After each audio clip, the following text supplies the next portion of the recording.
After the beginning of the full-scale Russian invasion of Ukraine, esports ceased to be out of politics. Many Ukrainian esports figures experienced firsthand what the Russian measure is when they woke up in the morning of February 24 due to rocket explosions. Many of them help our country in the war in every possible way. Some with donations and media publicity, some with guns in their hands. The Russians, on the other hand, showed their unadorned nature. Former colleagues sang about not everything is so clear, and some even urged the Ukrainians to surrender because Ukraine will be better with Russia and Putin. Greetings to all citizens of Good Game Republic channel. Today we're going to tell you about one of the most disgusting people in the world, esports members that support Putin politics and Russian fascism. We are Ukrainians, and we try to make our content better and better, so we ask for your help. Write your ideas and suggestions to our stuff and us in the comments. Hit the sub button, turn on the notification bell, and like the video. Reload your AK-47 because we are starting right now.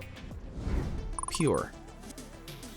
Ivan Pure Moskalenko is probably one of the biggest Putin fans of esports today. In his opinion, the war in Ukraine is ridiculous. Ivan believes that it's possible to draw a Russian's fascist symbol on the minimap as a joke without any consequences, but it did not happen as he expected. Even when Pure first moved to Virtus Pro in November 2021, he already showed his disgusting nature. When Navi lost to PacChamp during the regional league, he criticized the form of native Vincier players. PacChamp выиграли Нави, да?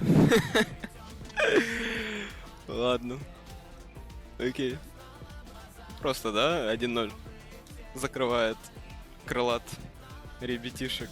This is despite the fact that at the time, Ivan had never won a major tournament in his life, when, due to the beginning of the active phase of the war in Ukraine, Valve decided to hold qualifiers for a major for Eastern Europe instead of a league. Outsiders was considered one of the main favorites at these qualifiers. Virtus Pro as a tag was under sanctions, and therefore VP used a different name. But skill in this game does not always reflect high intelligence. During a pause in the match against Mind Games, Pure decided to draw a Z swastika on the minimap. This was noticed by a maincast observer who began to spread this information on the network. Когда там 2 раза подряд Сикер умирает, ДК не может никак Блэкенбарда фармить и начинает выпадать из игры. И вот... И что сейчас это за дичь была от Пьюра, мне интересно, на миникарте. Английский алфавит знаешь, там последняя буква? Какая в английском алфавите? Да. When it was already difficult not to notice the elephant in the room, the VP released Ivan's appeal, where he apologized for what he had done and called it a coincidence. Всем привет, это Пьюр.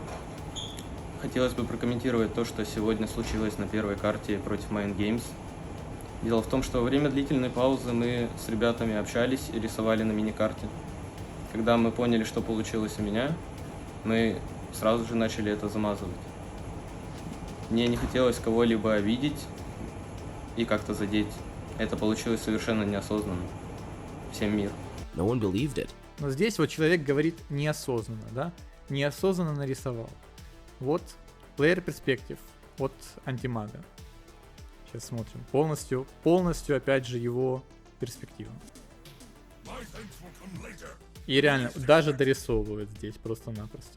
А потом такой, ой, как это получилось? Но, конечно, потом лучше записать видосик, сказать, что не, я не понял, я случайно. И дорисовал тоже случайно.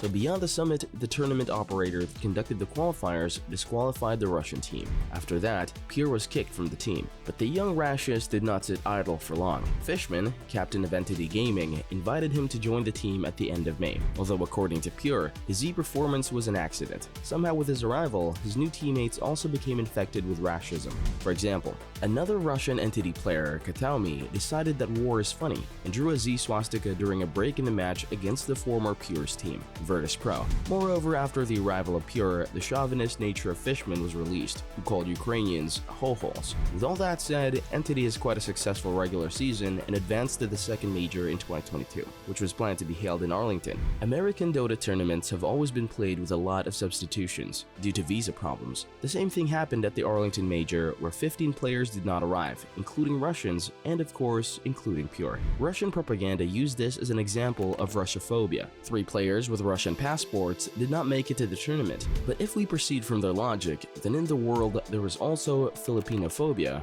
3 players from the Philippines could not arrive, and Perunophobia. 2 Peruvians also missed championship due to visa problems. BraveAF.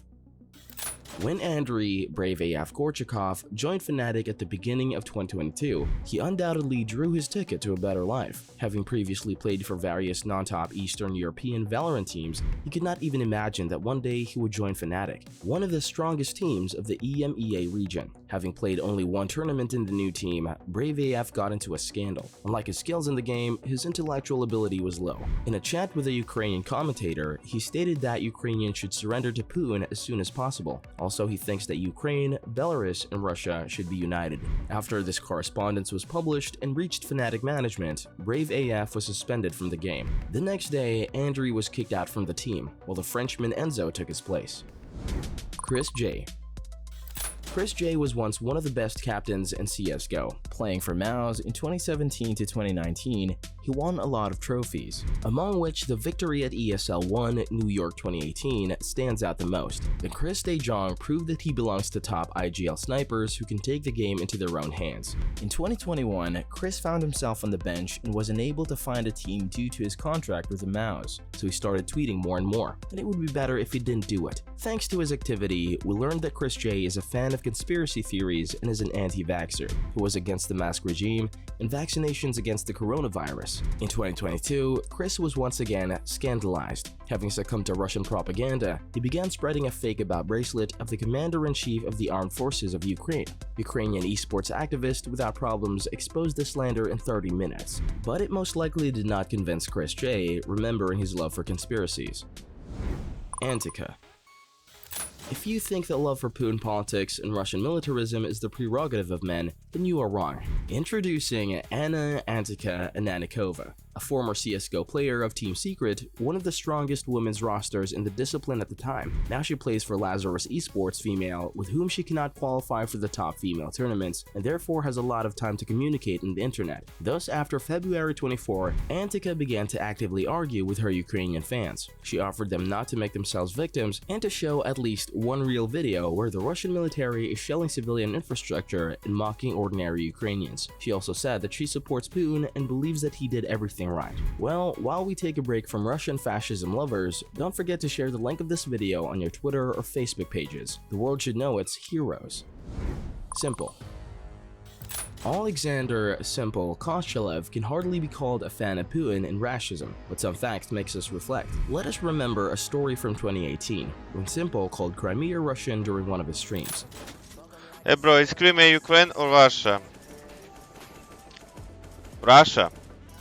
Later, when this story gained momentum again in 2021, Simple explained that he was misunderstood and that he advocates the indivisibility of the territory of Ukraine. When Russia launched a full-scale invasion of Ukraine on February 24, Sasha was with the team in Katowice, where he was supposed to play in a tournament. On February 25, when Navi and its players received awards from ESL, Simple gave a speech where he called esports out of politics and noted that he and his teammates were for peace. First of all, I don't have a lot of words to say, but I want you to know that esport is out of politics, and all our players, all players from different teams, and all of you have nothing to do with government decisions. My whole career I played with Ukrainian players, I played with Russian players, and I played with American players. And all of them great guys. And right now I stay with my friends, with my real friends. We win together and we lose together. And all of us want peace for Ukraine and for the whole world. Later, he donated about 3 million hryvnias to help the armed forces and urged his followers to do so. Sasha tried in every way to reach out to some of his zombified fans, but after realizing the senselessness of these actions, he stopped doing it. When Navi lost to G2 in the semifinals of IEM Katowice 2022, Simple started a stream where he answered questions from fans and also noted that there are good Russians in the world. Already in April, Alexander had a fight on Twitter with Ukrainian commentators Senya and Uche on this topic. Then he defended his Russian streamer friends and insisted that they had an adequate position on the war. Also, according to Simple, a good Russian is Morgenstern, with whom he used to stream while on vacation in Dubai. The Ukrainian community criticized Sasha for this, because, as is known from the materials of the internet investigations, both Alisher's mother and he himself cooperated with the Russian authorities. Whew, we are done for today. What is your opinion about Simple and his actions? He's a Ukrainian superstar, and the attention to him is greater than to ordinary players. Describe your point of view in the comments. Also, do not forget about the regular YouTube things, like subscribe and notification bell. See you in a week.